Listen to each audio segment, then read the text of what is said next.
Alright, here we go. This is definitely going to be the end. But for how long? At this point, we're just going to try to prolong our life and see if we could get Otten arrested. Get that piece of shit to the twins before me. I have to get my career up one more point. I don't know if we can do it. But here we go. Like, we got plenty of time. But I don't have that many lives left to spare. Alright, so. Occupation.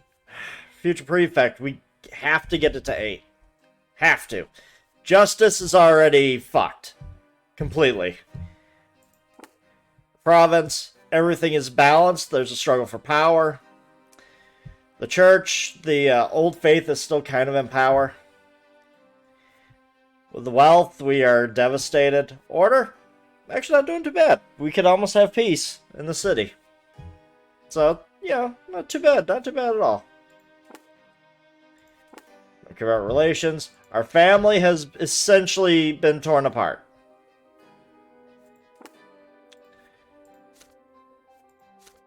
Yep. Yep, we all kind of hate each other. Oh well. We're in poverty. We have no unity. But we're in a modest position. We will never be ennobled at this rate. And I've given up on that. So, we are a masterful diplomat. We're a dangerous enemy. We can actually do theology related actions. We have 0 willpower, but that means we can actually do stuff. So, we might actually be able to do this. Highly doubt we can, but... Alright. Here we go. Stefan's efforts are about to bear fruit. All the arrangements have been taken care of. All the negotiations are done. Gloria shall marry Sir Jose L. Peltier. It was no easy task to arrange this match between a nobleman and a commoner whose father has rejected her. Every single member of the El Peltier family did their best to change the young nobleman's mind, but he refused to relent.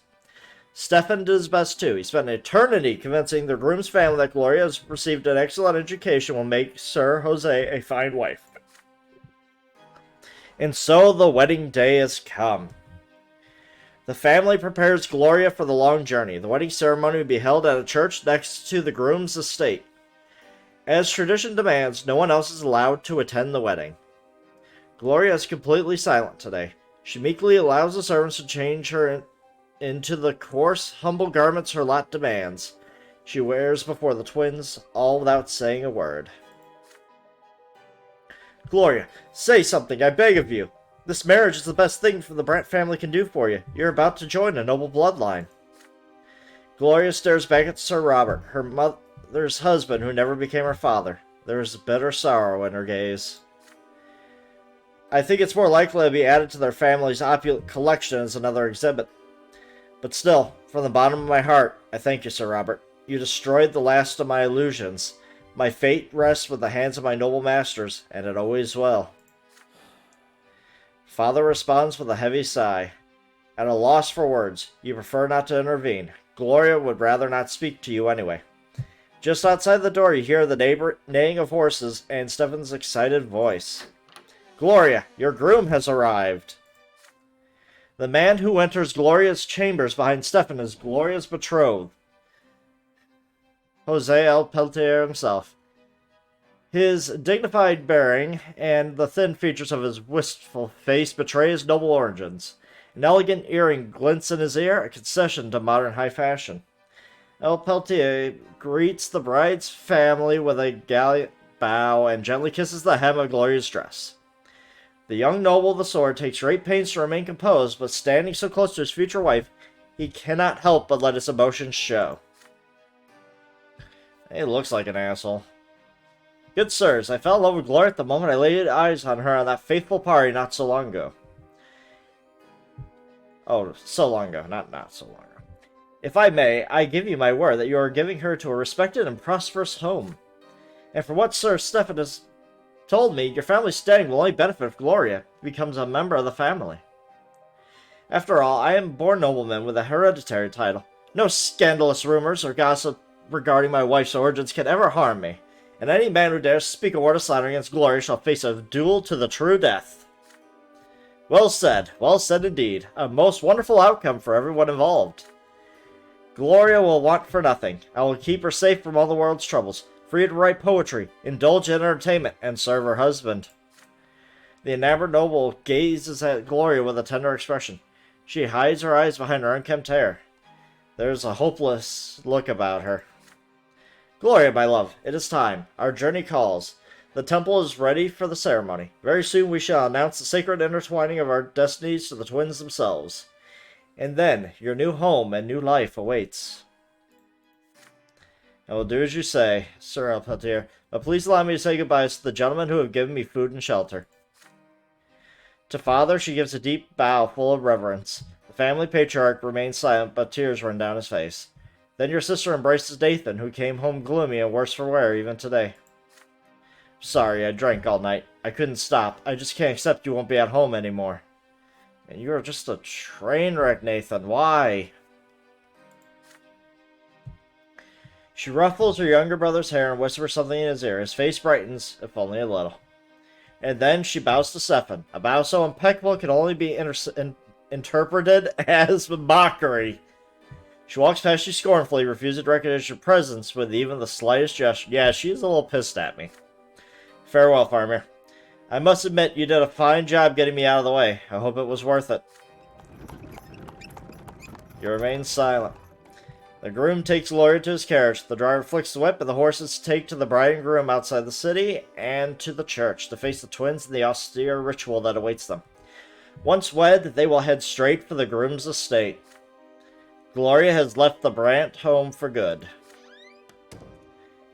With an expression of great relief, Stefan closes the door. He sits in an armchair by the window, his hand cradling a glass of wine. At last, we've done a great deed, my brother. We arranged for the best possible life for Gloria, and removed the last obstacle standing between us and the nobility of the story. Dude, we are in trouble. We don't have the reputation, we don't have the wealth, and we don't have the unity for it. Oh boy. And now there is nothing preventing me from putting our family's affairs in order. This is my duty as heir. And most importantly, we need to put all ties to Gloria behind us. She's gone from the Brant home for good. Thank the twins and their mercy. What say you? Won't you stand in my way? Will you? Surely you don't deny that our family affairs are my responsibility. I can challenge him to a duel! Oh, man! Except that your brother's right to decide what is best for your family, which means the family must cut all ties with Gloria. You insist the Brant family must preserve their ties for Gloria. I would need eloquence and Stefan Brant to actually like me. Challenge him to a duel. You deny your elder brother's right to rule the family. Your dispute must be settled with the sword. No, I don't care about the family. If he can get us anointed, good for him. But I can't do it by myself. You agree. Stefan represents the future of the Brant family, and if he says the family ought to cut ties with Gloria, then so be it. She never belonged to the family anyway. You took care of her as well as you could. Now her fate is no longer linked to yours. I ignored her. I knew you understand me. Take your glass. A toast to the future of the Brant family. You clink glasses. You note a hint of bitterness in the flavor of the mulled wine. Is he going to poison me? Anyway, it's time to get down to business. I'll head to the Overseer's residence at once. We are so close to earning your hereditary title, brother. Grandfather would be so proud of us. With that, Stefan leaves you alone. Father has locked himself in his office to brood. Nathan has wandered off somewhere to get drunk. You roam the family home that feels emptier now, lost in memories. You remember Gloria leading you by the hand through the yard and showing you the shining pillar for the very first time. You remember playing together. You remember the time you and Stefan went looking for her in Anziot ruins. You remember the quill and paper that were your sister's constant companions. At home. After the wedding, you hear very little of Gloria's fate. It seems she barely, if ever, leaves the confines of the El Peltier estate. By the will of your family and its heir, Stephen Brante, you no longer have any part in your former sister's fate. He is at home. Married. Severed all ties. I mean, you can't go any lower, buddy. Gloria got married. It was bound to happen.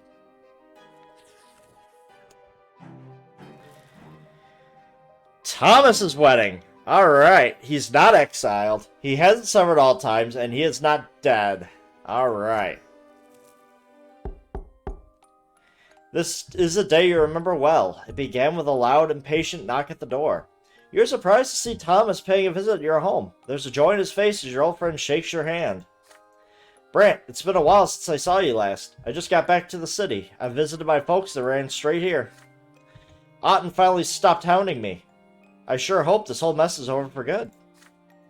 You invite your friend in, but he gestures you to wait, a sly smile on his face. I'm in a hurry right now, buddy. So much to do, so little time. I'll explain. I just got back from Solminia. There is a girl in the village, a shopkeeper named Mir. She gave me shelter, and I ended up falling head over heels in love with her. You congratulate your friend and pat him on the shoulder with joy. He laughs happily. My poor mom and pa, all their life they'd hope I'd marry a noblewoman. I used to hope for that too when I was young, but now I know some things matter more than noble title. Mir is about to be my wife. You offer Thomas a word of congratulation, but he suddenly grows serious. Otten's left me alone, but Mira and I will still be better off far away from Amzion. I wasn't happy serving in the Legion anyway. I thought the nobleman's lot would set me free from suffering and do the same for my descendants, but it just ain't that simple. I was less free than ever. I'll be better off as a commoner again, earning my living by the sweat of my brow. A farmstead may not be an estate, but the high and mighty won't ever set their sights on me again. I mean, unless it's for taxes. I live my life in peace just like I wanted. I've just got one last request for you. For you, though, Faramir. You've done so much for me, but I'd be honored if you'd be a witness to my wedding vows before the twins. Okay, we got the bond of friendship, and he must really love me. Of course, Path of the Priest, I could do it myself. That's probably what I'll do if I ever go down that path. But we'll do it. Let's bear witness. I will be a witness to their wedding, as tradition demands it. Your hand comes to rest on Thomas's shoulder. It would be an honor and privilege for you to be a witness at your friend's wedding. Thomas glows with joy. Wonderful. You have no idea how much this means to me, Faramir. I gotta go get ready.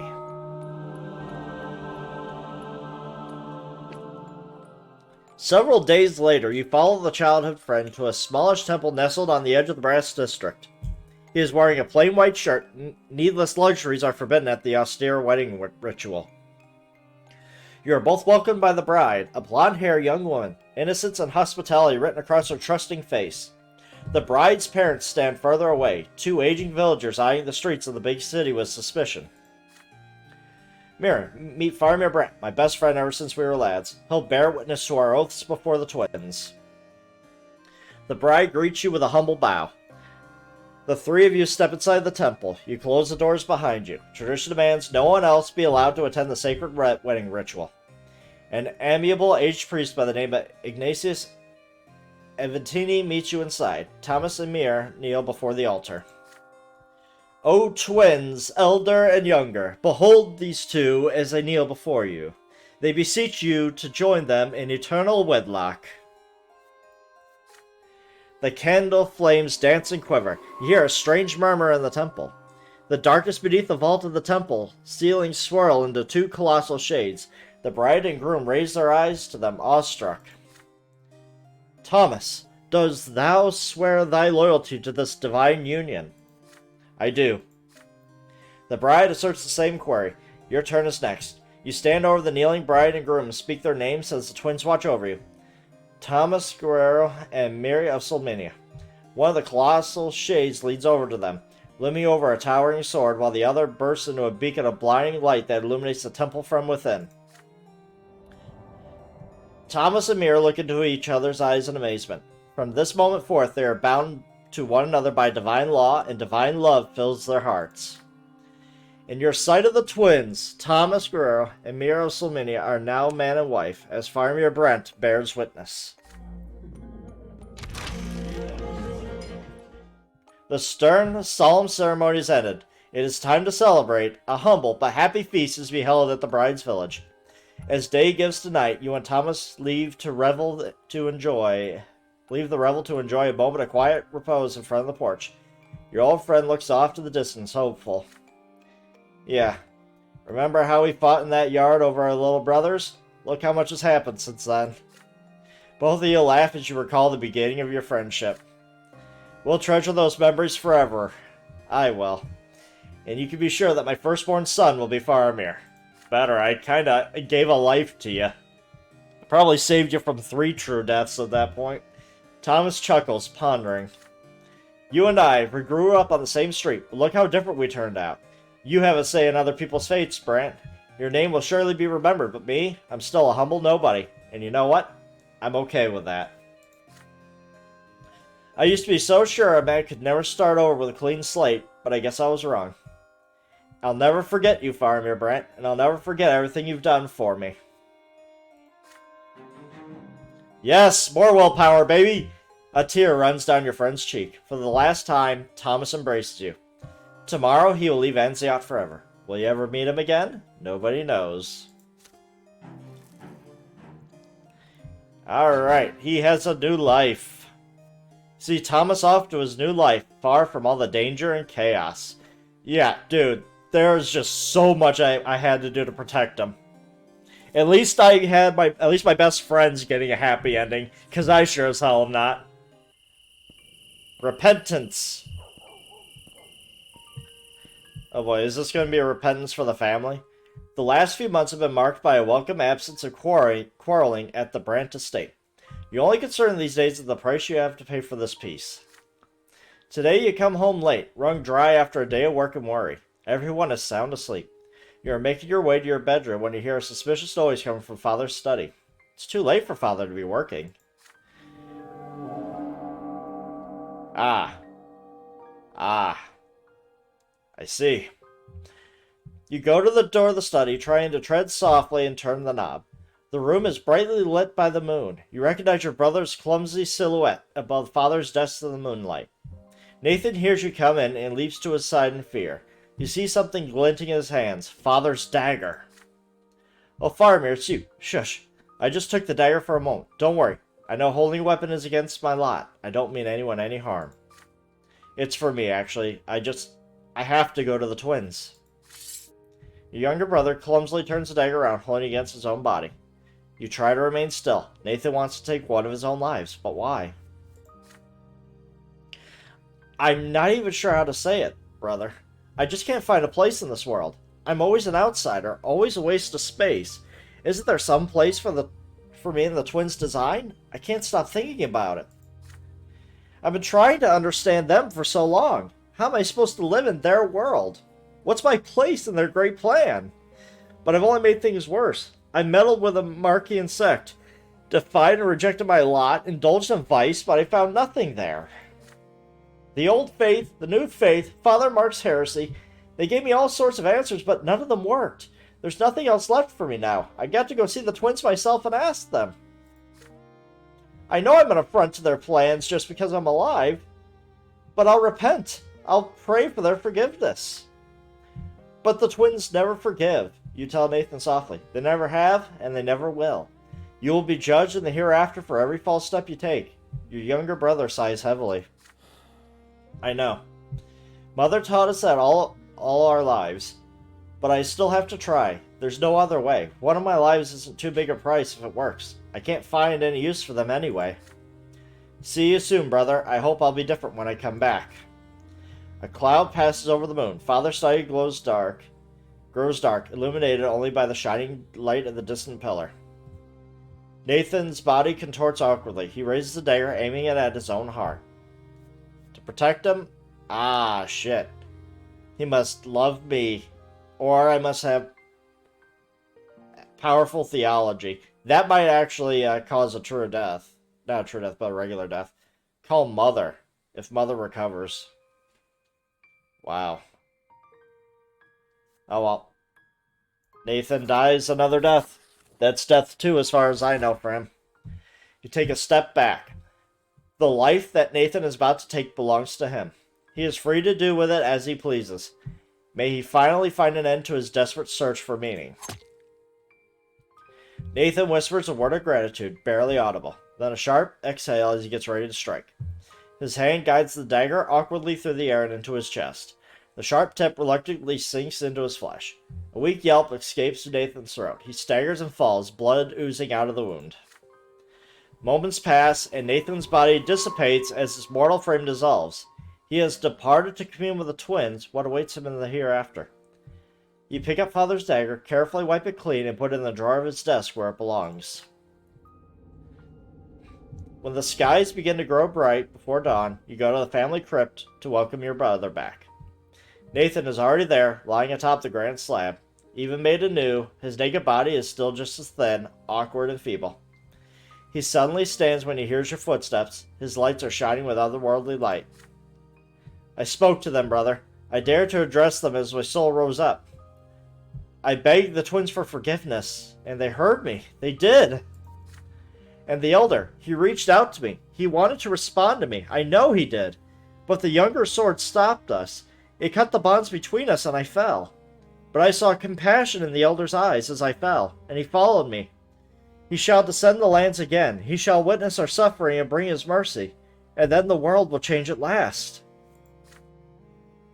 Your younger brother shivers, almost convulsing with cold. You wrap him in a black cloak. Together you return home before sunrise. No one in your family ever learns of Nathan's lesser death. Oh boy. He's hopeful now. Yay! Still doesn't like me, but hopeful. Nathan stops wasting time in taverns with suspicious characters. He spends every day in ardent prayer, again and again. His quiet voice speaks of the elder's coming return. The family watches the drastic change in their wayward son with great surprise. I got -5 willpower for that? Really? Man, what a rip. I shouldn't have to suffer that. Oh god! Alright, this is do or die. Give me a job. A storm on the horizon. For over a year now, Anzia has been steadily simmering with unrest, like a soup pot over a well-stoked flame. Commoners flock to the squares in droves. The mob grows bolder, demanding new freedoms and protection under the law. The last straw insurgents commit brazen acts hoping to overthrow the authorities. The noble gentry insist that every mob may be dispersed by force. They're ready to fight for their ancient privilege, sword in hand. In spite of this enormous pressure, Overseer Gaius Tempest remains highly reluctant to allow any bloodshed. But the common people are already too desperate. Even the age-old fear of the nobility's might is barely enough to keep them in check. More and more people are rejecting the lots and converting to the new faith, not to mention other, stranger, more esoteric teachings and beliefs. New secret societies and clandestine gatherings appear every day. Printed pamphlets litter the streets. Yet no one is rushing to subdue the citizens or punish the city. For now. Father Leonard has transformed the Temple of the Silver Tree into a new believer stronghold. He is no longer afraid to break the ban on preaching the new faith. His sermons now openly challenge the old faith.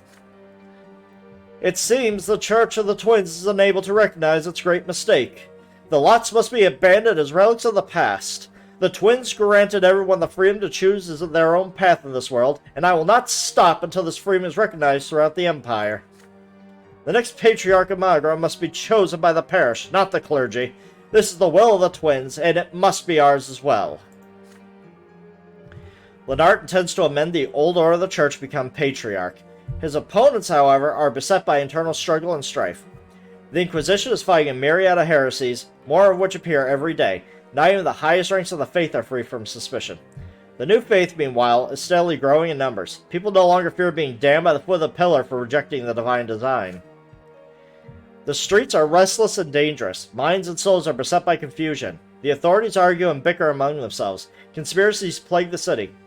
Time marches on and change is coming. It cannot be stopped. Can you find a way to guide it in the right direction?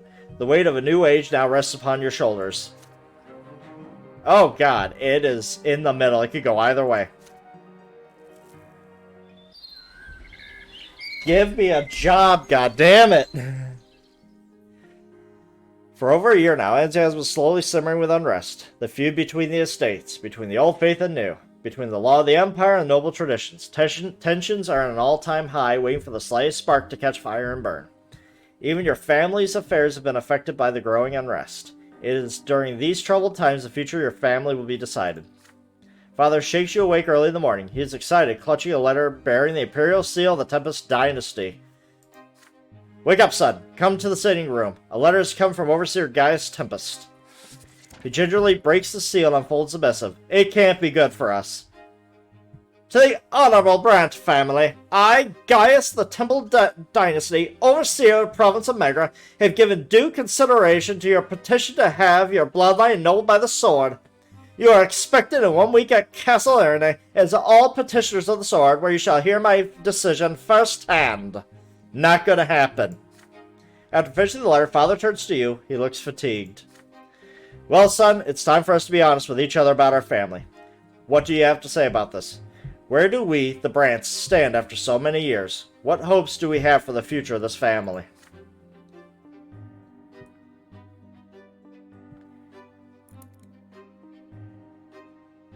It ain't happening.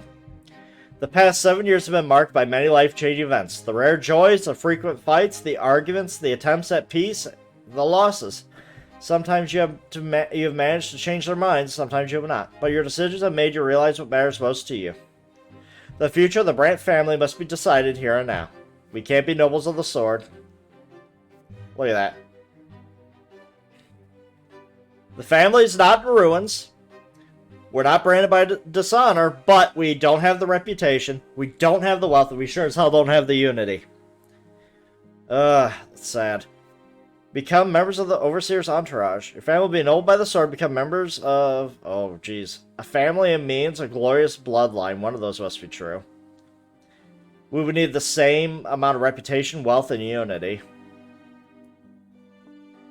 Preserve the family. All hope of being ennobled by the family is lost, but the Brant family will remain united. The Brant family is a family in name only. There is no reason to stay together anymore. I'm sorry. You coldly point out that the family's chance for a hereditary title is long gone. And the family itself... Why? It all but disintegrated years ago. You failed to quell the strife at home. You could not snuff the coals of enmity that slowly turned your family into disjointed clumps of ash. All attempts to put the family affairs in order have led to naught. And now it is time to admit that the Brant family is no more.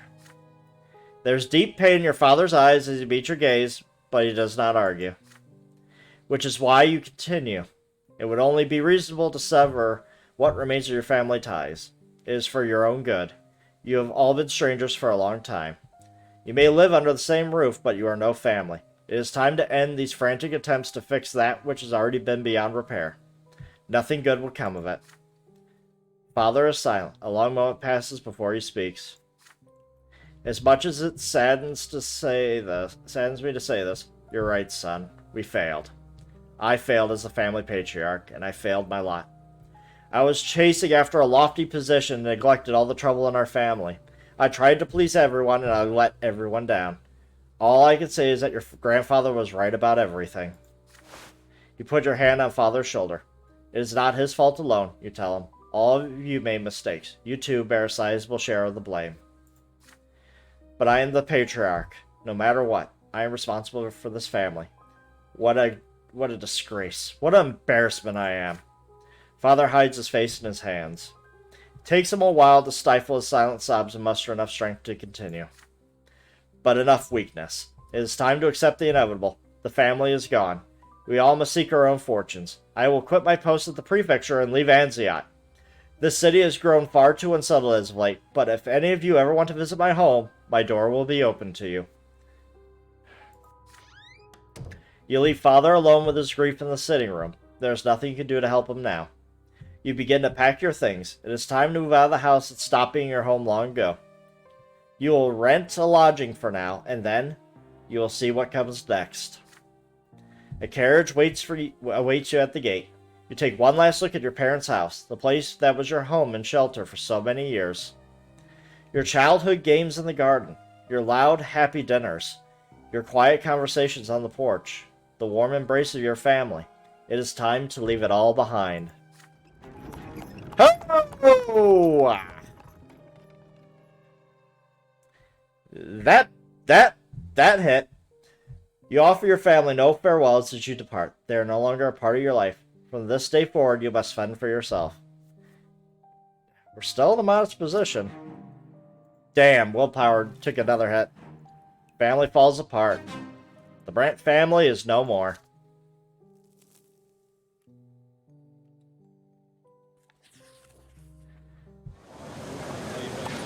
Final preparations. Oh my god, no. I ran out of time? The carriage takes you further down the city's narrow streets. They are filled with noble carriages and commoners hurrying about their business, but the driver skillfully avoids them all. You watch the city uneasily from behind the carriage doors. The past few months have been so tense and challenging. They felt like a single unbearable moment. You had to face one ordeal after another, and Aden's case sometimes fell by the wayside. But you have no doubt that the outcome of this case will determine your fate. Your previous encounters with the haughty commander have assured you of that.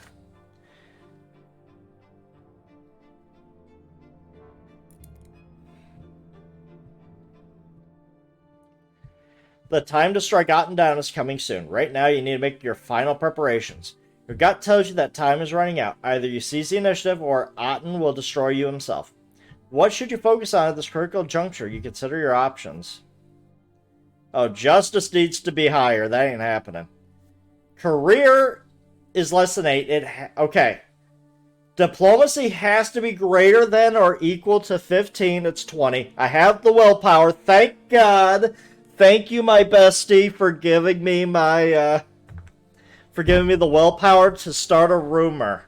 Because biding my time is not going to happen. I probably could have bided my time if I didn't go and attack all the guardsmen. Here we go.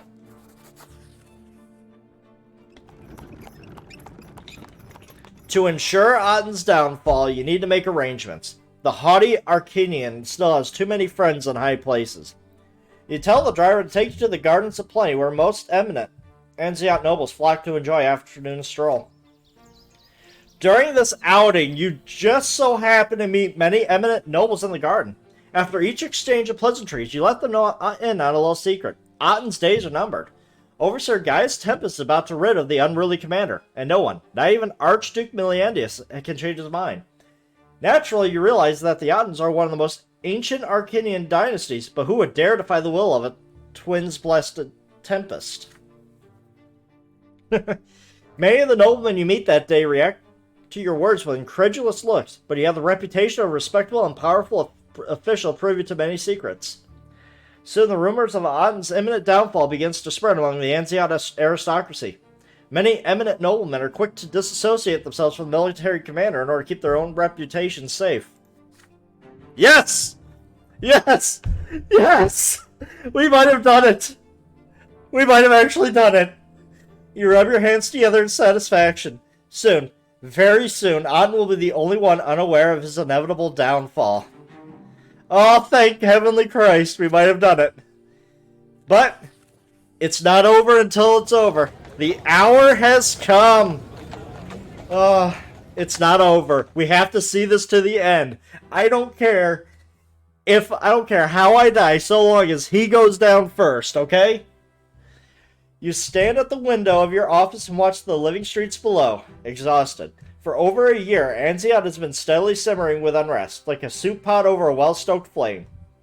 The endless feud between the Archduke and the Overseer, the first trials against nobles, insurgencies flaring up all across the Empire.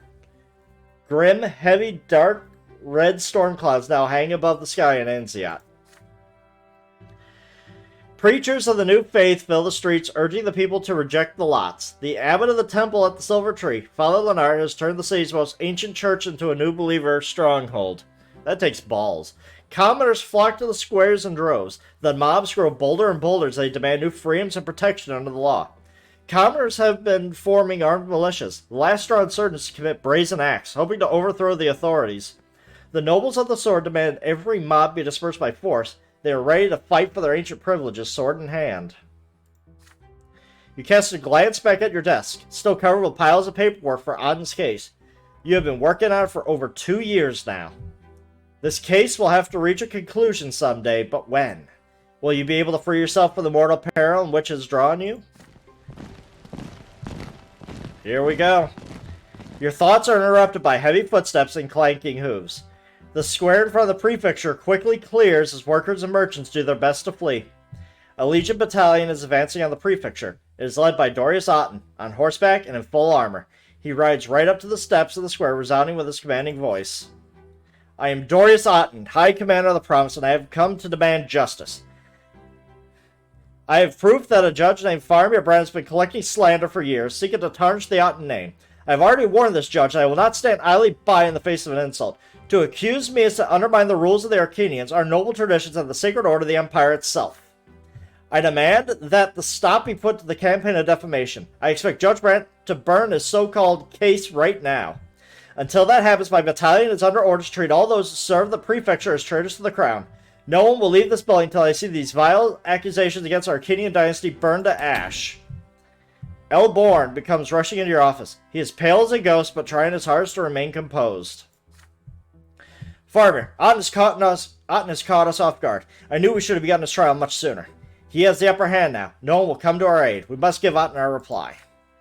It's all up to you now, Sir Brante. This is it. The moment of truth. How will you respond to Auten's ultimatum?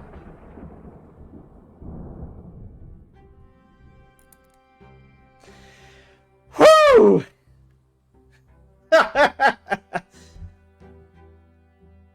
There's a lot I could do. Without saying a word, you stare out the windows again. The sky is dark and overcast, thunder echoing in the distance. The Legion soldiers stand still, awaiting new orders. Auten's horse is right by the stairs as he awaits your reply.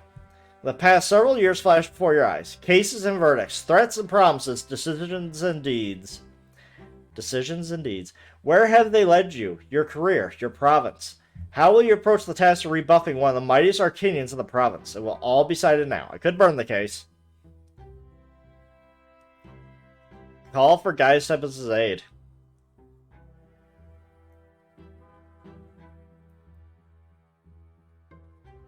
Okay.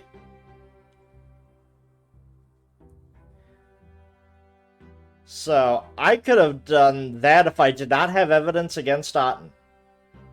But I do.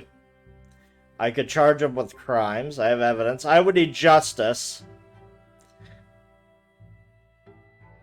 Okay. Summon Auten to trial.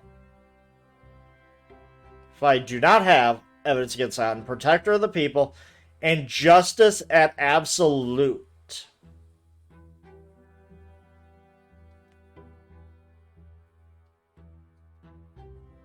Not absolute.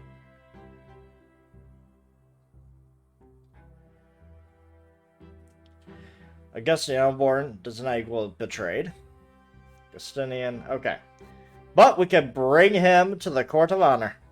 We have evidence against him. The Court of Honor is not banned.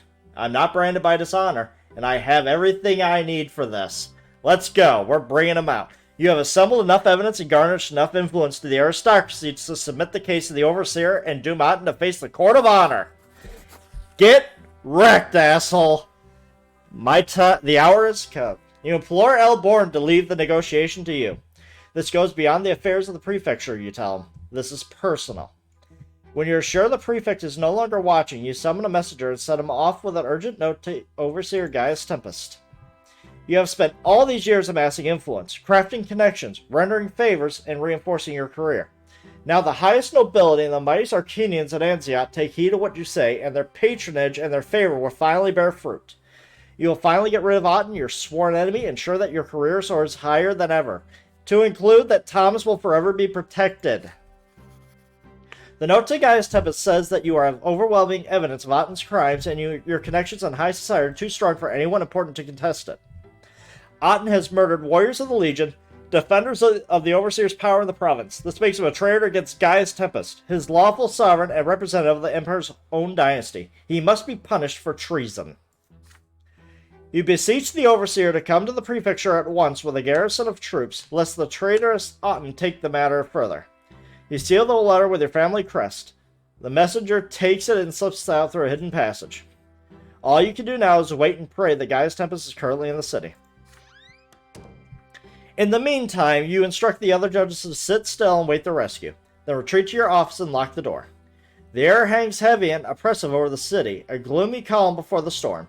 Outside the window you can hear the clanging of armor and Otten's menacing cries. Do not make me storm your office by force, Brant. I am speaking to you. Quit hiding from the inevitable. You've lost. Accept it humbly, come outside, and face defeat.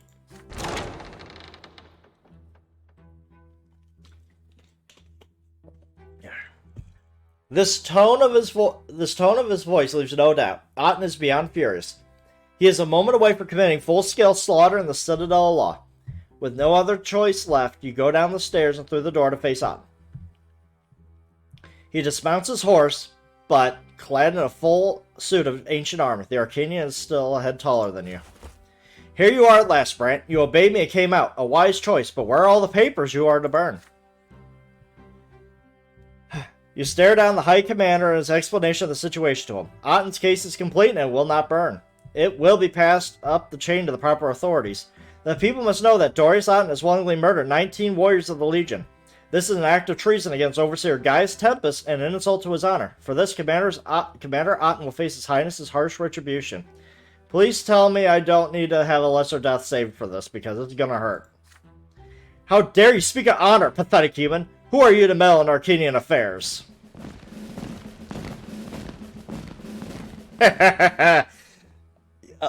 You know, say what you want. At this moment, I am so happy to see this asshole.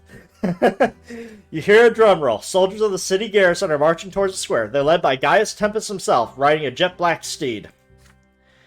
Dorius Otten, I, Gaius of the Tempest dynasty, your overseer and commander, hereby assume command of this battalion. Soldiers of the Legion, return to your barracks. March!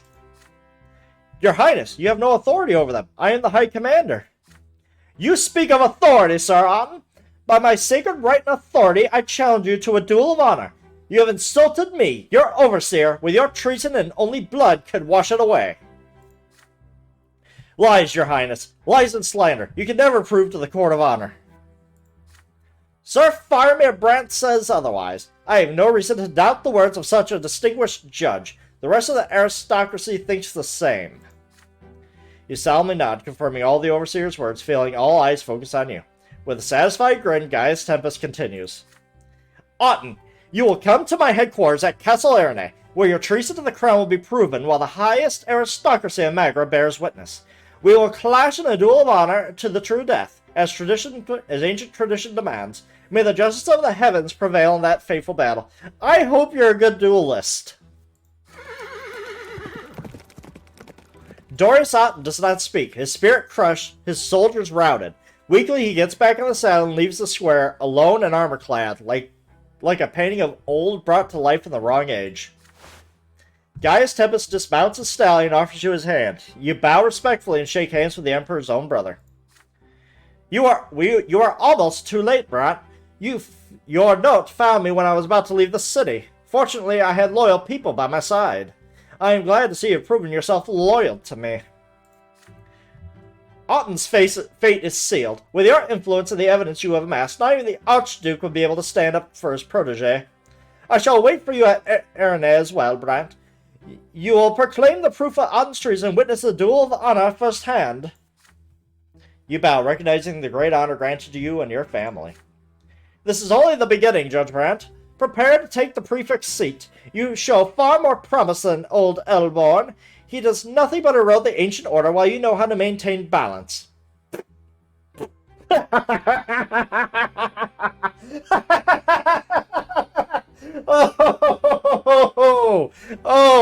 Oh, man, he knows nothing. People like you will save the Empire from revolt and ruin until we meet again at my castle. The Overseer and his warriors march back, kicking up clouds of dust. Elborn appears in the doorway of the prefecture. He slowly walks out and casts a sorrowful eye over the now empty square.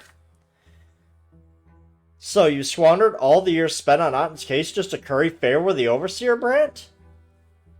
We could have brought one of the mightiest Arcanians to justice.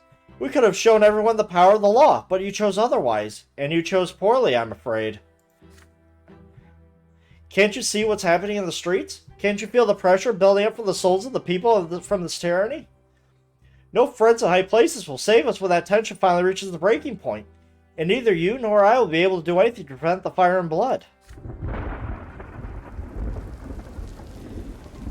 Elborn shakes his head slowly and drags himself back to his office. You watch him leave, a lonely, bent old man. The sky over Anziot splits apart, showering the dust-covered streets with long-awaited rain. We survived, I think. I think we made it to the... Alright, here we go.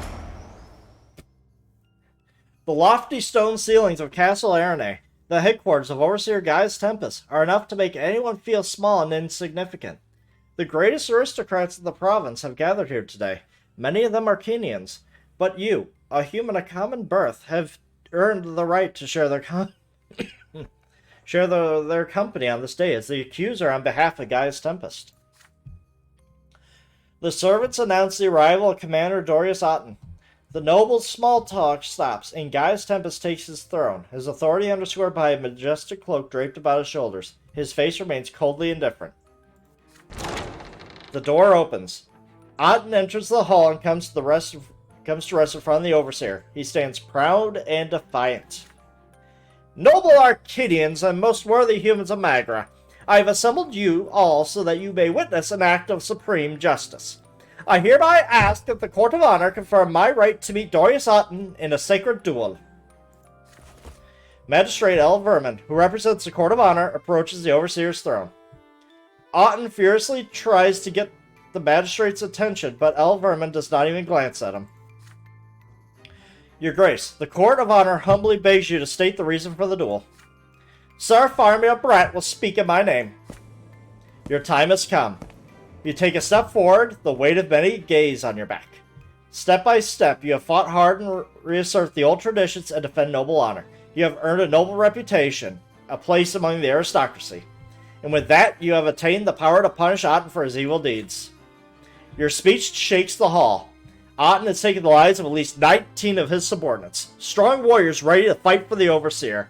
As part of a secret arrangement with the rebellious Archduke Miliandius, Otten has sought to eliminate officers loyal to the Overseer one by one. This is an act of treason against Overseer Gaius Tempest and an insult to his Grace's honor. You spit the last words right in Otten's face. The High Commander shudders with hatred. You, a former commoner, how dare you speak of an Arcanian's honor? Your words are as pathetic as your lowly birth. Silence, subject! Unlike you, Sir Brante knows the meaning of honor and respect for authority. Does the Court of Honor doubt his words? The Court of Honor hereby accepts Sir Brante's accusations. Through his actions, Otten has assaulted his Grace Gaius Tempest. May the duel of the true death begin. May the ancestors of the bloodlines bear witness to the duel and guide their swords in sacred combat. May the younger carry out his justice through this battle. I hope Tempest can back his bark with his bite, because I do not want to see this guy live. Gaius Tempest takes off his cloak. He walks down the center of the hall and draws his sword. Dorius Otten adopts a combat stance, immediately attacks, making one jab after another. Justice on my side, Gaius Tempest.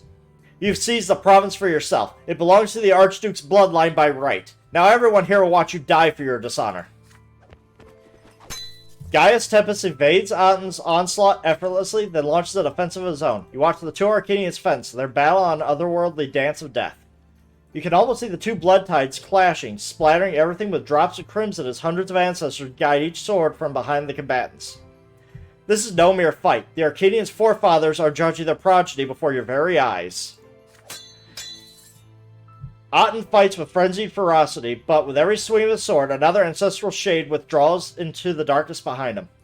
Eventually, Otten is alone against Gaius Tempest, who is backed by a retinue of crown-bearing shades. A strike, and then silence. Blood drips into the dark marble of the great castle hall. Otten falls to his knees, wounded. With a loud clang, his sword drops from his fingers. Enough! I am no butcher. I will let him live, but before your eyes and in the sight of my ancestors, I have prevailed. The truth is on my side. Dorius Otten, you are hereby stripped of your sword and sentenced to eternal exile for the province of Magra. And anyone else who dares defy my rule shall face the same fate. The nobles kneel before the overseer. Otten heaves and pants, clutching at the fresh wound on his chest. Sir Brante, act as my right hand and deprive Otten of his blade. Otten's sword comes to rest in your hands. The entire hall watches you, holding its breath. Raising your old nemesis' weapon above your head, you turn and bow to the overseer. You snap Otten's blade in half. The venerable old steel shatters with a ringing sound, reducing to a pathetic broken fragments. Blood trickles down your arms, but you do not notice the pain. Otten's eyes are dead and empty as he stares at you. He staggers to his feet, stumbles out the door, and walks away. His steps echo loudly in the deafening silence of the hall. And with that, the former exile Magra is banished into exile. Thank God! You have reached your goal, not through law and legislation, but through the power of noble tradition. The judgment of our ancestors is the highest justice there is. The overseer graciously invites you to meet him with him one-on-one, a sign of great favor.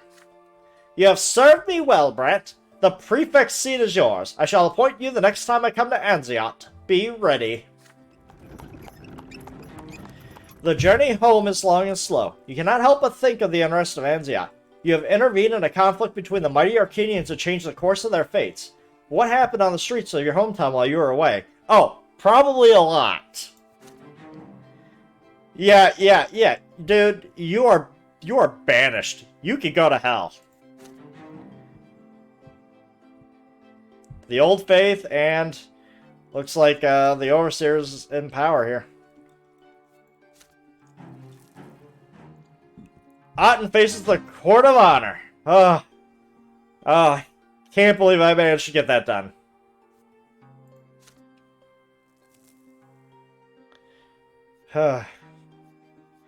The end of Chapter 4. I made it to Chapter 5! Alright!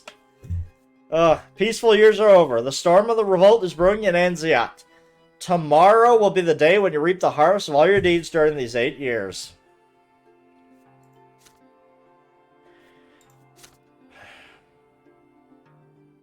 At last, the day has come which would decide my fate, as well as that of my family, and perhaps the entire empire. The day of the revolt.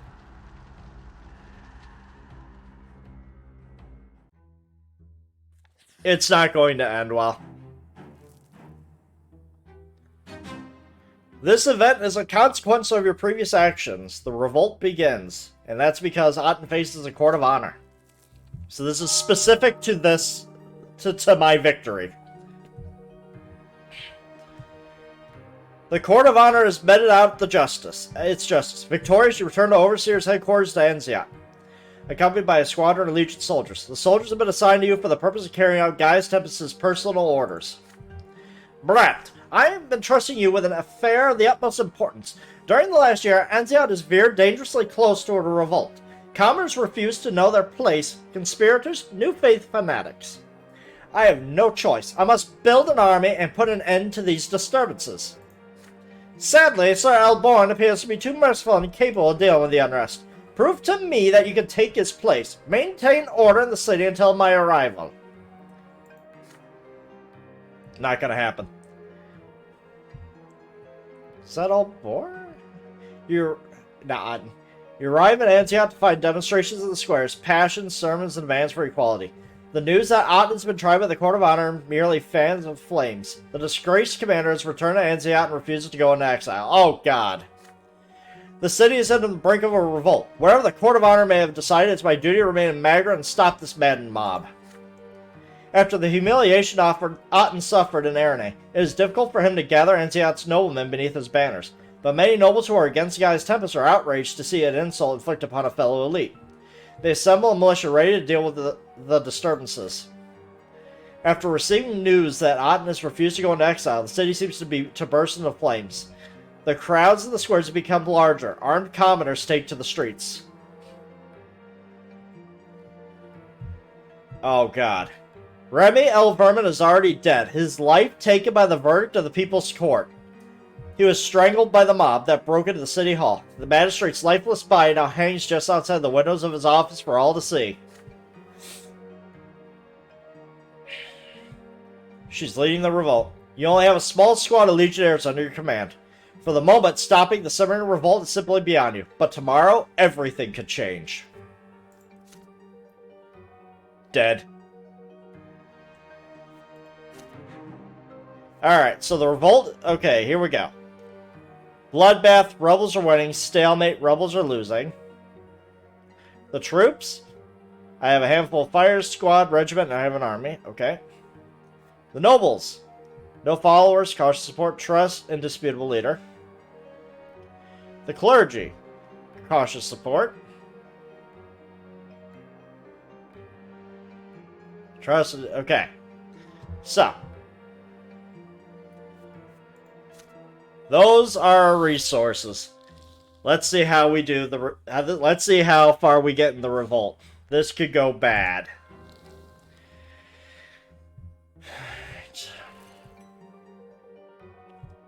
For years now, Anziat has been simmering like a cookpot over a slow flame.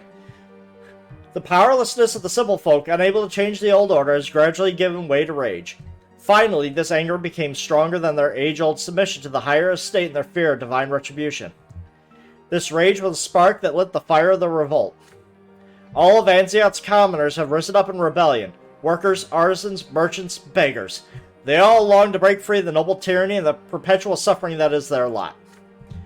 The most daring among them have joined the last straw. The secret society has been sent squads of trained soldiers out onto the streets. They hand out guns and bombs to the people, weapons that would give a chance to wage war on equal footing against noblemen descended from the generations of warriors. But the most dangerous weapon the rebels possess is the People's Court. The commoners have claimed the right to sentence their enemies to true death. The first nobles executed by the last straw this very night served as proof that these sentences are real. For the first time in the history of the Empire, the divine force of the law is in the possession not only of the noblemen, but also of the commonest state. Among the rebels are many new believers. They are ready to take up arms to defend their faith and freedom from the lots. They are led by Lenart, the abbot of the temple led by the silver tree. Prefect Elborn's allegiances remain unknown. The Supreme Judge has taken such pains to give the lowly estates more rights. Will he support a revolt that strives to do the same? Anziat has recently been rocked by a series of spontaneous assemblies and protests. The mob demands equal rights for all estates and freedoms from the tyranny of the nobles. The authorities must recognize the new faith and grant the commoners the right to choose their own lot. By nightfall, the rebels had disposed of the guards and taken over the city gate. In a matter of minutes, Anziat was under their control. It is the duty of Overseer Gaius Tempest to crush the revolt. The Arcanian nobleman feared for his own position and power, so he was reluctant to punish the rebellious city as discontent slowly grew year by year. But the ensuing uprising has left him no choice. The Overseer has announced a full-scale mobilization. In the morning, the Legion will march toward Anziat under his command and attempt to return the city to Imperial authority with fire and sword. The expeditious arrival of the Legion is the only hope the nobles have left now. They are locked inside the city. Members of the higher estate, especially the old aristocratic families, fear the coming rampage and strive to keep order on the streets. Meanwhile, the Inquisition, led by Sister John, is trying to stop the new believers and urging the people to reject the revolt. Both groups are aware if the rest of the province follows Anziat into rebellion and chaos, the Empire itself and the Divine Order will begin to crumble. After nightfall, the city grows quiet. Its courtyards and squares are empty. The mansions and palaces, hasty negotiations are held, and schemes are concocted. In dark cellars, the revolt is being prepared, and armed units are gathering parishes, getting ready to defend the temples of the new faith against the Inquisition. God. All citizens, rich and poor, common and noble, are arming themselves, some with ancestral swords, others with cleavers. Anziat is preparing, waiting for the dawn. As the Legion arrives for the assault, the rebels assemble into a militia and get ready to fend off the Imperial army. But there is little unity in their camp. Their leaders are already mired in a power struggle. There are also defenders of the Imperial Order within the city walls, members of the old aristocracy, soldiers of the Inquisition, priests of the Old Faith, commoners unwilling to defy the law of the twins' designs. These people too refuse to lay down their arms. It's just absolute chaos. It's gonna be a bloodbath, man. The first rays of the rising sun light up in the horizon. This day will go down in history. Your entire life has led you to this moment, step by step. You have made yourself the man you are now. Your actions today can alter the course of history, but are you ready to go the distance? What will have become of you by the time the sun sets?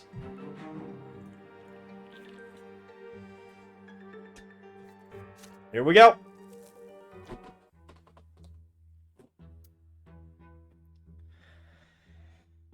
Alright. The most important events that will end in this chapter. Only one of them will happen. It's gonna be a true death. That's just how it's gonna go. Alright. The Legion is defeated. The revolt wins a decisive victory over the Imperial troops. Troops is greater than or equal to 2. Leading the revolt, common folk. Okay. Peace with the Overseer.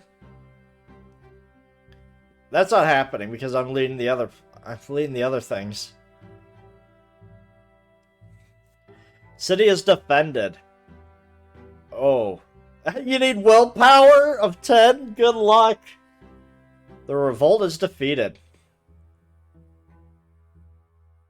Yeah. I would need to keep the troops, the nobles, and the clergy on my side, and the common folk maybe on my side. Oh boy. The surrender of the revolt. Troops, nobles. Okay, the clergy. Okay, power, that's just not happening. Anziat massacre. Dude, that's probably what's gonna happen. Dark times. Fail to achieve another outcome. Oh no. Like, holy shit. I think my best bet is to defeat the revolt or try to get the surrender of the revolt. How is the power right now? -2. Struggle for power.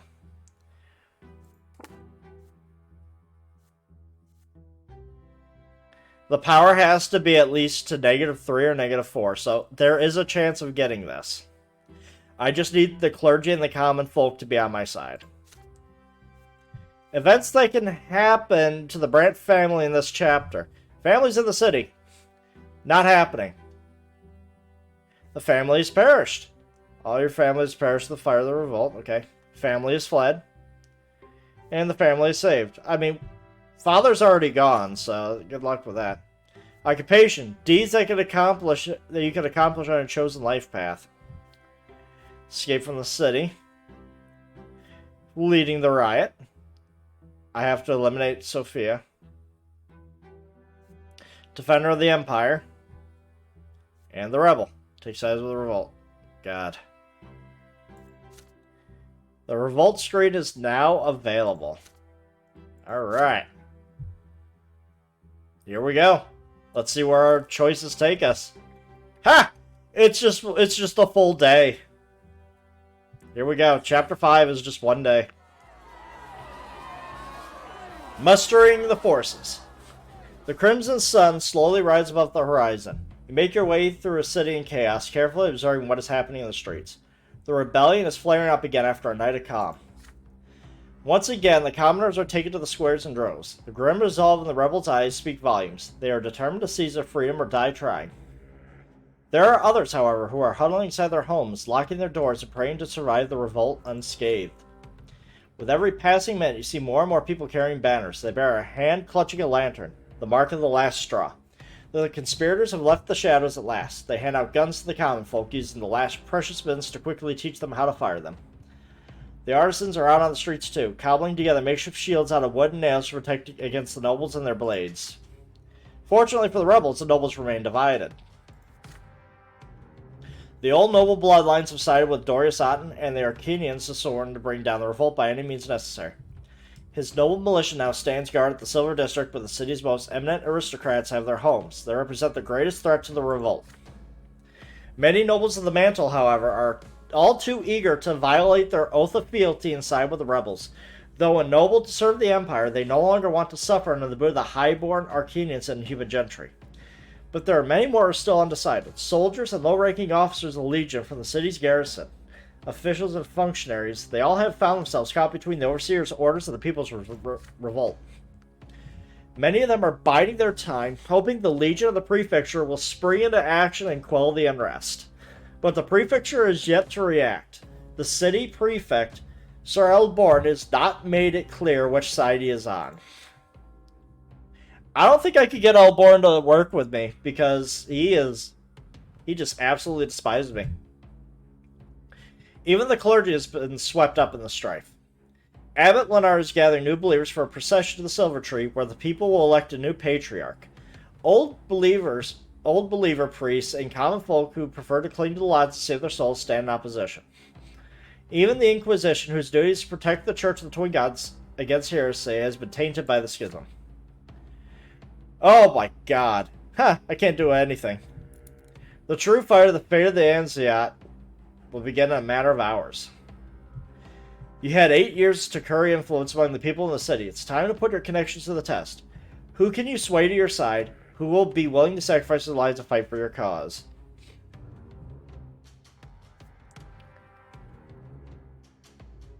I do not have Defender of the Empire. Thomas's New Life.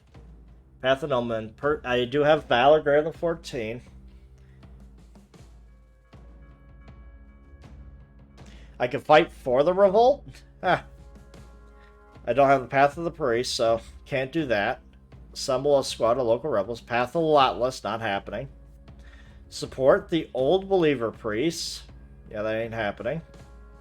Unite the Nobles. Path of the Noble. I did not get nobled by the sword. That, really? That could have done it? Buy the people's loyalty. Path of the Lotless, wealth, manipulation. Okay. I could buy my time. Man.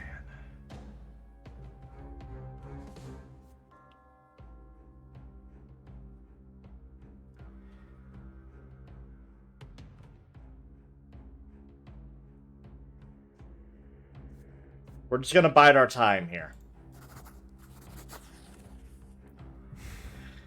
This will be a long day indeed. It will take all your wits and composure to do what must be done. You spend these last few hours of quiet biding your time and mustering your strength. You keep your ear to the ground and plan your next move. The time for this respite rest could not have been more perfect.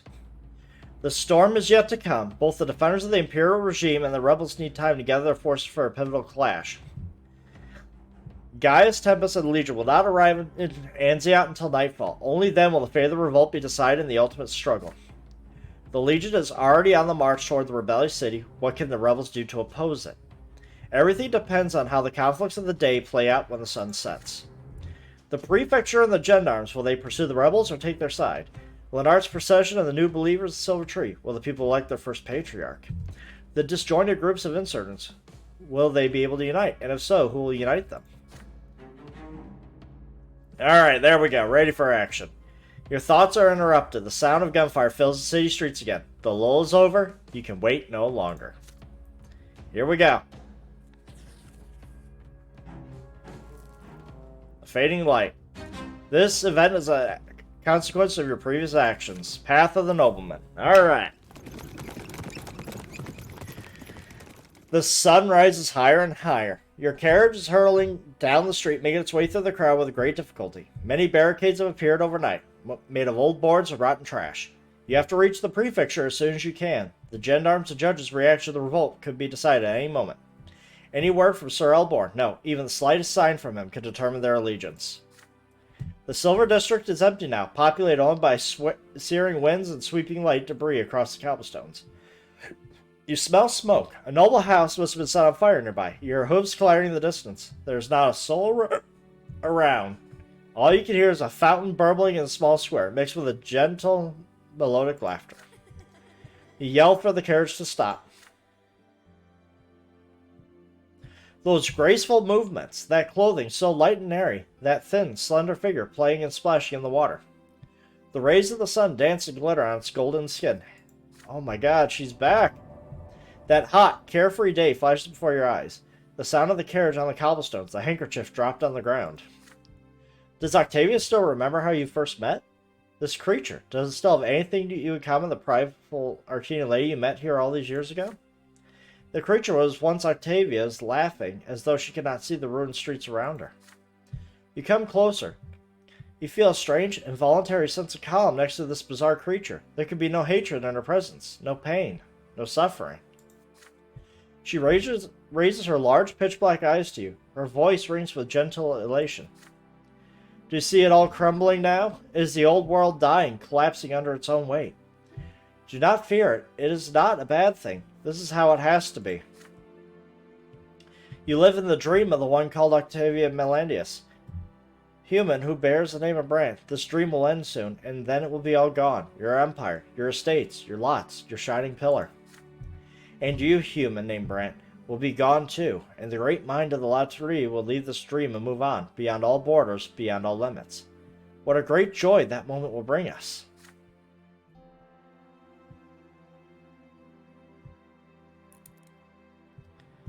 The creature that was once Octavia stretches her thin arms towards the horizon, where the smoke already wafts against the backdrop of the sky. The screams of the riding crowd are drawing closer. This being is not of this world, and it is utterly helpless, especially here in Anziot, in the middle of the rebellion. The fate of the woman you know as Octavia Melanius is in your hands now. Oh, man. I have a spiritual bond with her. Dorius Otten. Really? I could have used that. Okay.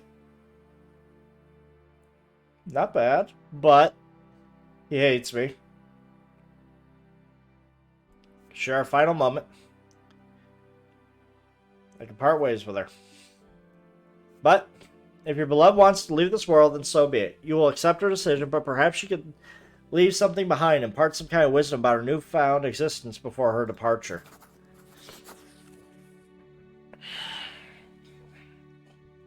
You reach out to the creature that was once your lover. The thought that Octavia will never return makes your heart ache, but you accept her choice to leave.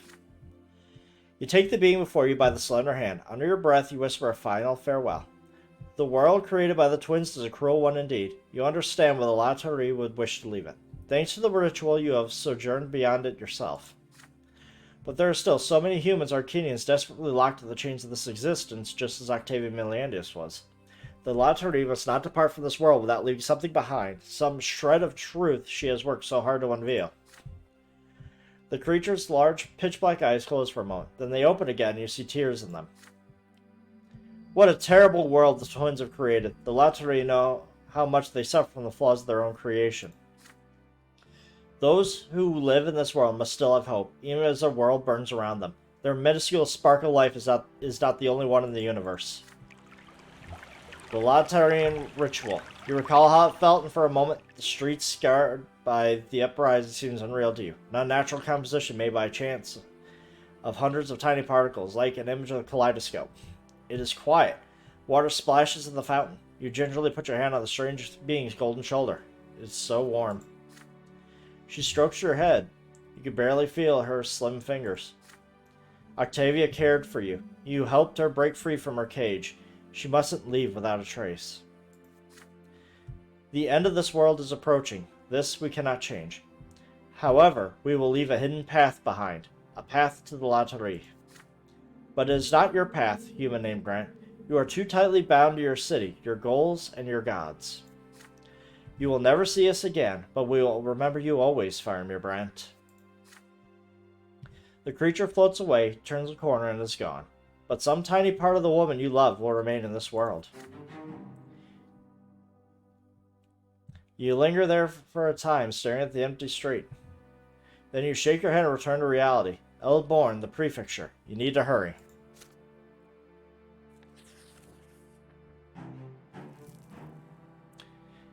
Path of the Nobleman, here we go. Again. Sir Eldborn's office, Path of the Nobleman. I don't think he's gonna listen to reason here. It is noon. A large crowd is gathered at the prefecture square. The gendarmes form a line in front of the stairs, clutching their cudgels nervously. The commoners keep coming. The mob keeps growing. They call out the windows of the prefecture. Their screams are deafening. Elborn sides with the people. Gendarme, judges, join us. The people need you. It's now or never. The rebellious citizens demand the prefect take a side. This decision must not be made without you. You have to get inside. You push your way through the dense crowd until you reach the gendarmes. Oh, Sir Brante, I thought you'd been captured. Men, let the judge through. Tell the judges to make up their minds. The people that haven't attacked us yet, but you never know.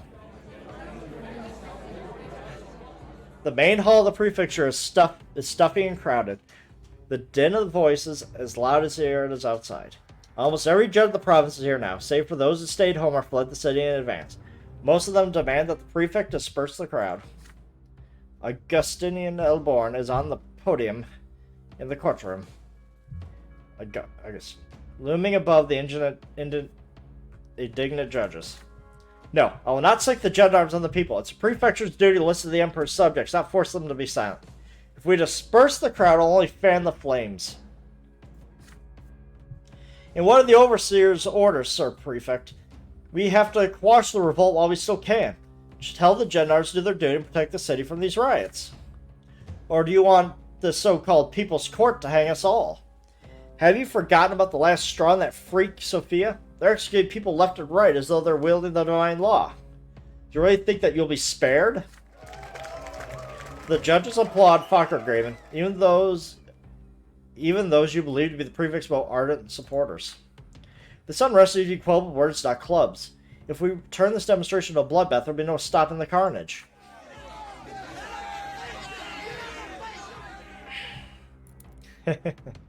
Elborn tries to respond, but the cries of outrage drown out his words. The prefect frowns in consternation. The wrinkles on his forehead grow deeper. He casts another glance around the courtroom, notices you standing in the doorway. I can await his decision. He will side with the people. That would be siding with the rebellion.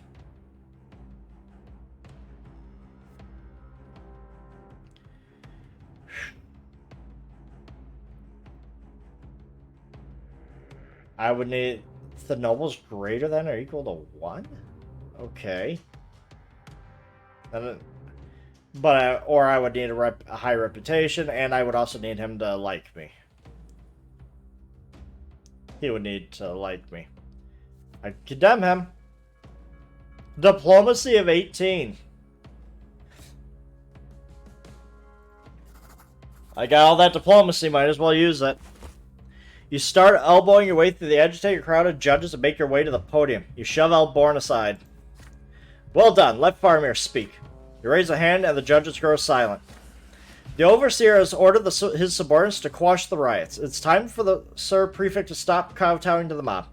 It's too late to resolve the situation peacefully. The fate of the Empire is at stake. The judges respond with your speech with joyous cries. Many of them draw their swords, raising them aloft, saluting you. Elborn winces. He will find no support in this courtroom now. Very well, gentlemen. I cannot agree with this, but I am a servant of the Empire just like you. And just like you, I am honor-bound to submit to his grace as well. We will follow the Overseer's orders and do our duty to the end, even if Anziak careens into oblivion in the process. No one hears the end of his speech. The judges are too busy giving orders to the gendarmes. Magnificent speech, Brante. Finally, someone had the backbone to put Elborn in his place. Now we'll bring order back to the city. You ask a nearby gendarme to find Captain Lanad. They are to clear the rebellious mob out of the square at once. But before the gendarme turns to leave, Captain Lanard himself barges into the courtroom. He is panting. The sound of screams, clattering hoods fill the room. The riders are coming. It's Otten and his noble militia. Wait, they... Oh, we had no followers. We have cautious support. Huh. Interesting. We're siding with the Empire. So much for going down the middle, guys. Alright, so. Victory conditions. I have to meet all of these. Right now, we're having a military victory. The troops are on my side. I need to get the nobles and the clergy on my side. The nobles currently on my side. The common folk are almost on my side. I need the revolt to be quashed to 0, and I need our power to be, if any way, getting our power down somehow. I don't know how we're going to be able to manage this.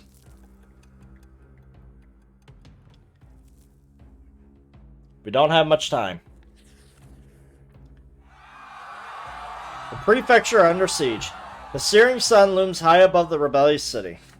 The square in front of the prefecture is packed with commoners. Just a moment ago, they boldly demanded that the judges of Jeddarm side with the rebellion. But now they are terrified. They fear the noble army that is coming for them. Their calls for rebellion are gone, replaced by frightened screams. Hooves thunder against the cobblestones. The earth quakes beneath their feet. The noble militia led by Dorius Otten carves a path through the human sea. The terrified rebels scatter as the riders approach. The gendarmes remain where they are, forming a tight circle around the prefecture and Elborn. The prefect calls out the crowd and his voice is hoarse. Everyone stay calm. Let them through. Do not draw your weapons. Otten's riders push the mob aside and eventually reach the tall building. The Arcanian commander draws in his reins only when the gendarmes all that separate him from the prefecture stairs. Prefect Elborn, how dare you disobey the orders of the province's rightful rulers? You have abused your position to appease the rebels and defy the imperial rule. This inconceivable rebellion is your fault. It is time for you to accept your well-earned punishment. In the name of Archduke Miliandus, I hereby order you and your gendarmes to surrender your weapons. The supreme judge of the prefecture maintains his composure in the face of this recrimination. I only obey laws of the Empire, Sir Otten, not you or your runaway Archduke. Otten's face contorts into a predatory grin. Excellent. You've had your chance to save your face, old man. Instead of a dignified execution, you and your cronies will hang, like foul rabble you betrayed us for.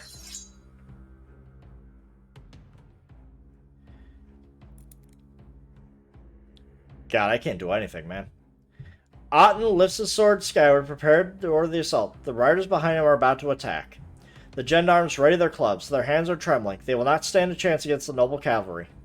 The mob begins to shift, about to flee the square. The fate of this moment hangs by a thread. Not happening. Not happening.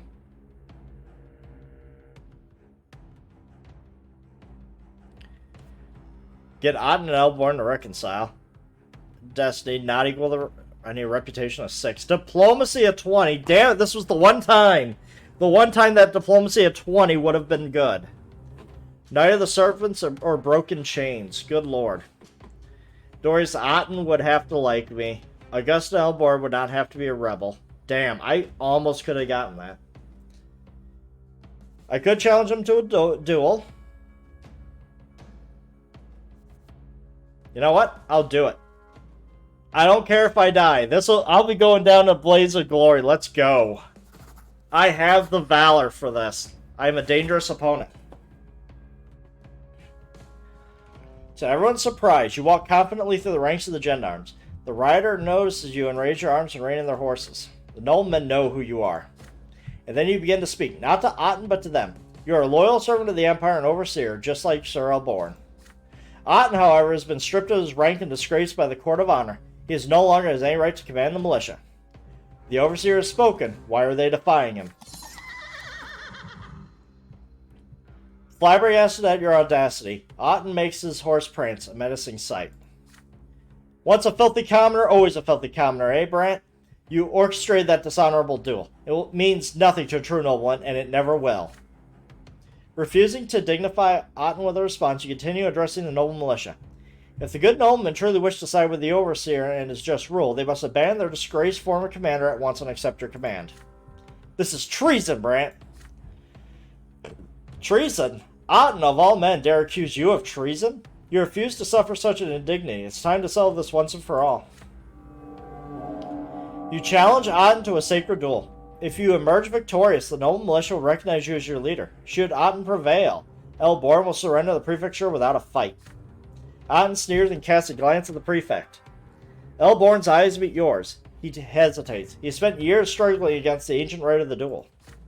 So be it. Let the trial of honor begin. Otten gets down from his horse and postures haughtily. At last, Brant. I can't believe how long it's taken me to finish you off. The stunned mob parts, giving you ample space for the duel. You draw your sword and take a step toward your nemesis. The time has come for your final battle.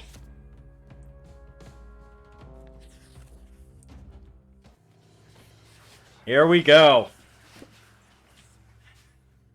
I'm ready. The prefect's voice booms over the square, raspy with tension. The greatest enemy of the right of a single combat has no choice but to announce the duel. Dorius of the Otten dynasty and Faramir of the Brant bloodlines will now cross swords to mortal combat. I summon their ancestors to bear witness to their duel. May their blood tides meet in secret battle to determine the truth. May the younger witness our trial and behold the power of his inevitable law. The mob that surrounds you falls silent. The whispering wind is the only sound you hear. There is no more time for solemn ceremonial bows. You and your foe are about to clash a merciless battle. You got quite the nerve, Brant, crossing the lines like that. I know that full well, but how will you fare in the real fight? Before finishing his sentence, the Arcadian lunged at you with a rising slash, swift as a venomous snake. You vividly recall Otten's trial by combat at the Castle Empire. You tried the same trick on Gaius Tempest. You lean to the left quickly, dodging the mortal blow. Otten bares his teeth and strikes again, faster than lightning. You manage to parry his lunge. Sharpened steel screeches against steel. Yet the Arcadian's inhuman strength ultimately overwhelms you. He pushes until the edge of his blade bites into your shoulder. Up. Cold steel slices through your jacket and sinks into your flesh, but you manage to fight through the pain. With a burst of strength, you shove Otten's blade away. The two of you stand face to face, panting loudly. Warm blood drips down your clothes. There are whispers of the mob. Brant's done for. Why do you even challenge Arcadian? Otten allows himself an arrogant chuckle. Your blood is weak, Brant, but what do you expect? Once a commoner, always a commoner. Your grandfather was born a peasant. Your father never became a true nobleman. Damn, I can't do anything like that. Slowly, Otten creeps towards you, preparing to strike again. The Arcadian's cold eyes glint with adamant confidence of his own superiority. His sword flashes in the light of the sun, heralding your impending demise. You assume a fighting stance again, mustering the last of your strength. The next moment will decide the outcome of the duel. Overcome death. I need a willpower of 10 for that? Call upon my forebear. I would have been ennobled by the sword. Damn, I had everything else. Defeat Otten. I would need a valor of 20. Oh well, we die with honor. You cannot win, but you will face the inevitable end with honor for the sake of the Brant bloodline. At the end of the day, I could not defeat him. I could not defeat my foe. But I made it to Chapter 5. Your arms feel like they're made of lead. Your sword feels unbearably heavy and unwieldy in your hands. Try as you might, your swordsmanship will never compare to Otten's. As you hold still and wait, watching the Arcadian's every move, Otten leads forward slightly. You quickly step back, the tip of your blade dancing in a circle before you. Trying to run from me, eh, Brant? I'm afraid it's too late for that. Take a swing in Otten's direction, but your blade slices nothing but air. You hop backwards. You brace yourself and stop breathing, waiting for the next strike. Don't listen to him. Startled by the voice, you take a deep breath. The steel band you felt around your chest is suddenly shattered. You cannot possibly defeat him, but you can accept your death with dignity. Prove you're worthy of the Brant name.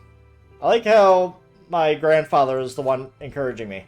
You square your shoulders and exhale calmly and confidently. Keep your feet steady. Get your sword up. I'm here for it. I'm here with you. Step, a swing, a jab. The blade sinks into the flesh. Pathetic human right. Is that it? I'm done playing with you. Something slices through the air. You deflect it. Again. Once more. You no longer wield the blade. It wields you. You feel the blade swing in front of your face. You move to parry it, but your sword beats nothing. And then a sword stabs you straight in the heart. You take a few slow steps back. The darkness in your eyes give way to light. A light brighter than anything you have ever seen before. You keep the sword in your hand until the very last moment. You die on your feet. It's okay, Faramir. Come to me.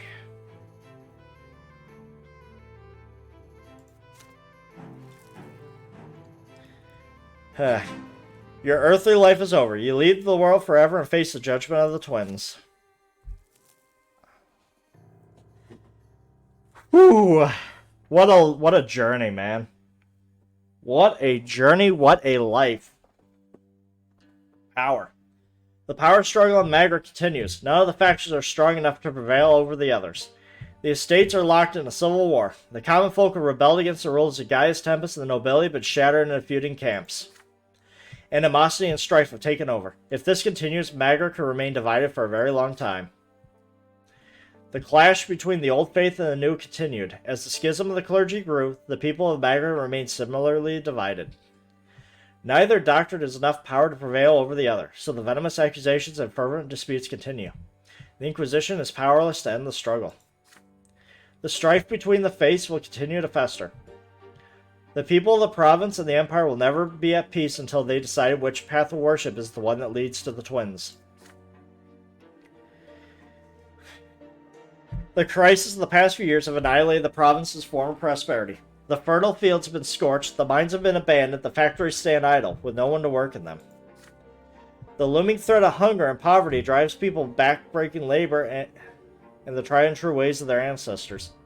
Commoners flee the cities in droves and flock to villages and towns, hoping to squeeze some paltry nourishment from the inhospitable Magran soil. The province is on the verge of starvation and turmoil. After years of unrest and strife, the people have grown harsh and bitter. The rebellion survives in the province's smaller villages and towns. Now and again it manifests itself as petty acts of violence and insubordination. As respect for imperial law dwindled, gangs of criminals began to form and grow in power. Although the city of Anziat and the rest of Magra are mostly calm now, the new age has brought neither order nor peace. Turmoil still simmers beneath the surface, ready to spill out into the streets at the slightest provocation. For many years after the revolt in Anziat, the people of the Empire told the tale how the Elder Twin himself visited the mortal world once again.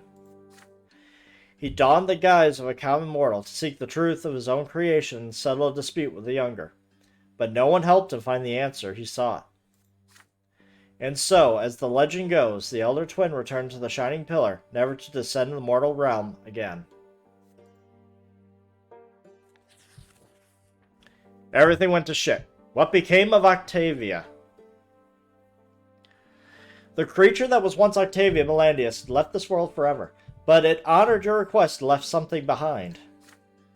Years later, new followers of the Lauteri began to emerge throughout the Empire, forming new circles in which to study their strange teachings and teach a way out of the world the twins have created. One by one, they discovered scraps of knowledge scattered across the Empire, but only you knew where this knowledge had originated. Despite the persecution they suffered throughout the Empire, the followers of the Lauteri refused to abandon their teachings. The Lauteri have returned to the world.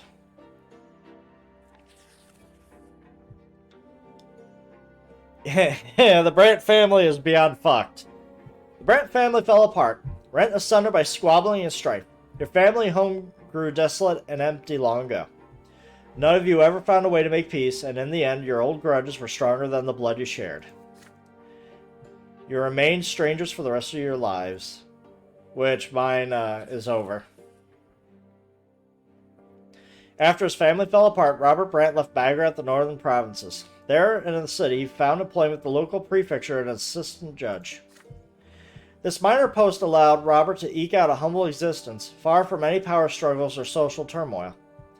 His family woes, once the root of his unending suffering, were finally behind him, leaving him with nothing but bitter memories. He remained alone for the rest of his life and passed away in solitude.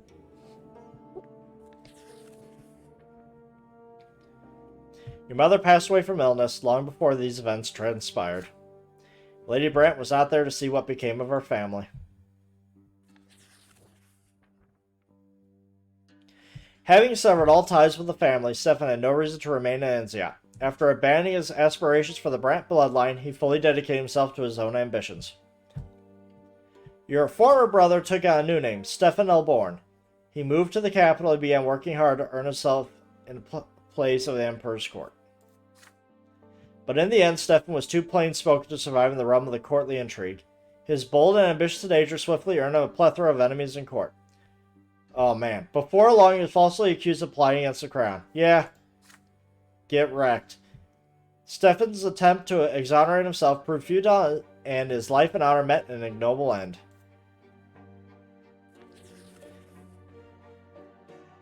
Gloria's new life as a nobleman's wife put an end to her youthful ardor.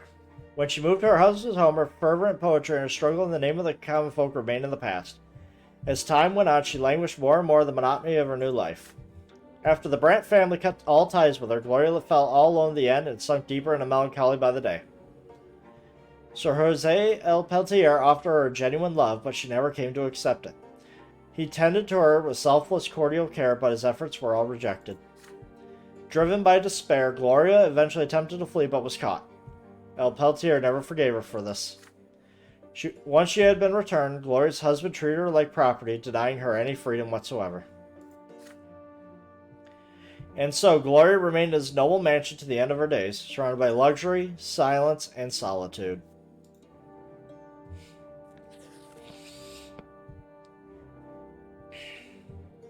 Not even in the afterlife did Gregor Brante see the realization of his great dream. His descendants failed to have the Brante name ennobled by the sword. The Brante bloodline was denied its chance to become one of the Empire's most eminent dynasties. The blood tide ushered by Gregor Brante would never have another chance at immortality. Oh, my God. Here we are. True death. The hour your death has come. Your soul has left your body, never to return. You are taken to the peak of the shining pillar. Every moment separates you more and more from the mortal realm. The link that once bound you to it is forever gone. You look up to see two divine visages watching you intently. The elder twin gazes upon you, full of sorrow and compassion. The younger examines you dispassionately, seeing your every act and thought. You have ascended from the mortal realm. From here you are but one step away from partaking in eternal bliss atop the peak of the shining pillar. But first you must be judged by them, just as every other soul is born in this world has been judged since time immemorial. Only their judgment can decide whether you deserve to remain atop the peak or be hurled down to the foot. You stand before the twins. Your very essence is laid bare before them, all the secrets of your inner self revealed in full. Your soul is like an open book to them, one that preserves the story of your entire life. You lie prostrate before the gods. The time has come to take responsibility for your mortal life. And the elder twin asks, are you thankful to the gods for the life you lived? Oh, man.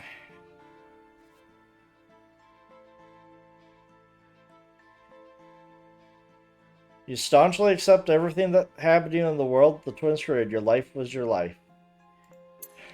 I'm going to be calm in this. I did what I could. They hear your answer. Compassion and remorse fill the immeasurably deep eyes of the elder twin. He turns to face his divine brother, who in return gazes with an expression of stern remorse. The elder twin asks once more, what was your life to you?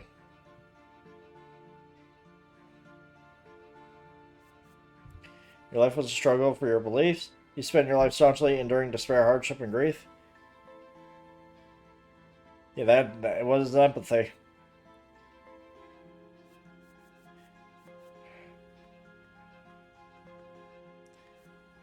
Service to others, suffering. Enlightenment. Man, like, enlightenment, service, and suffering could also.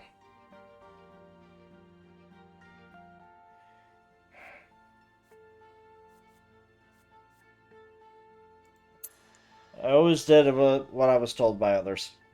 The elder twin bows his head wearily, considering a response, but the stern visage of the younger already looms above you. Human, by the name of Brante, what did you live for?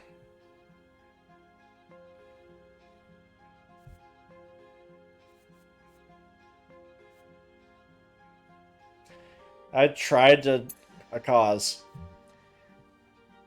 The younger gazes lingers on you, your bare defenseless soul. The divine figure continues its stern interrogation. What did you leave behind? Oh god, I mean, Let's see here. The only thing that got left behind was the lottery, which it goes against the. I left. If anything, I left no mark.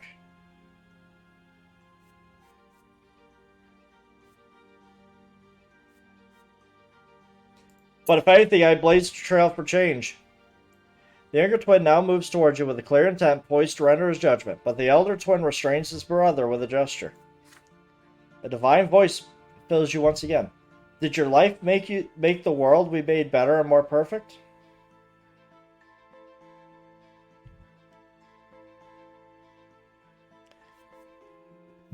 Unfortunately, I'm not going to know. I do not know that answer. The younger twin is silent. His eyes, two swords piercing your soul. The elder twin speaks to you again. But you already know the question. This is the very same question that caused you so much suffering shortly before your true and final death.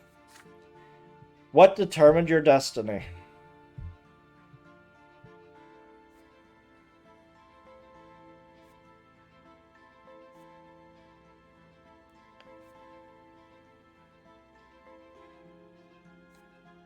I ended up determining my destiny.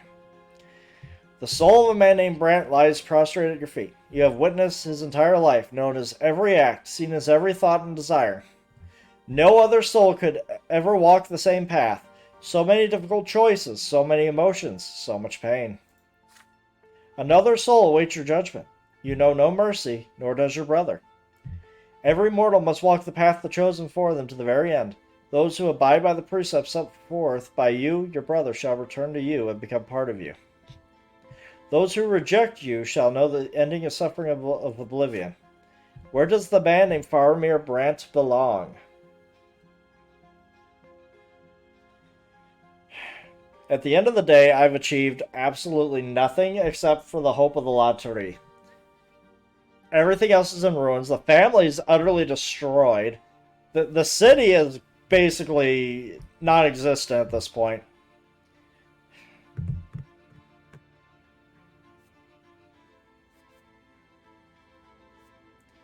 Unfortunately, he belongs at the foot of the pillar.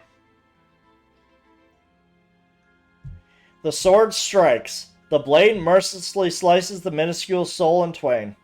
It shatters into a multitude of sparks. Each of these sparks was once a dream, a deed, a thought, a hope. The sparks fly down to the foot of the shining pillar, to the eternal darkness of non-being. The lonely light is slowly extinguished. The man named Faramir Brant no more. He has finally come to know true suffering. He has become nothing.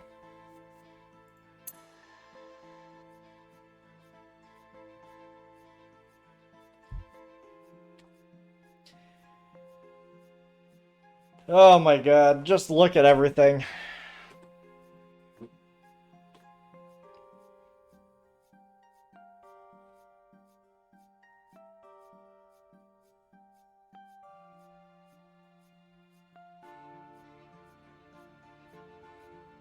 The only one who got to live a good life is my best friend, Thomas. It was a long life. We took the nobleman's sacrament just because we really... It was great. Matters of the Heart, Octavia, Stefan's disgrace, I learned of it. Joined the blood tie with the family. We had the bond of friendship. Took the path of the nobleman. You know, we never really got to see the result of this action right here. Alice's rescue. Protector of the people. That was difficult to do. Lottery ritual. Evidence against Otten. Too bad. Family falls apart. We're done.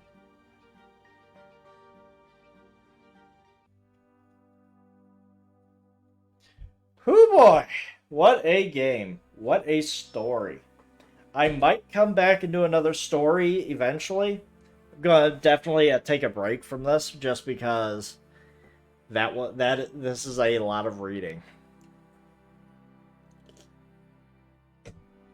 And it is a very heavy game. But we've done it.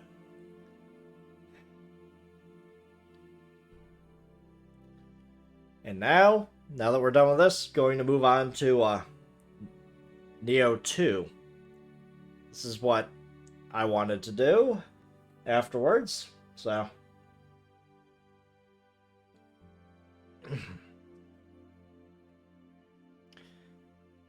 I don't know. Probably skip the credits. There we go. Whew. That was a game. No regrets on the choices. I wish I could have taken the big guy down, but I just didn't have it in me to do it. But that's okay. So, I'm going to set everything to be right back so I can get everything situated. Also, get a new title going so I can split these videos up as well as I can.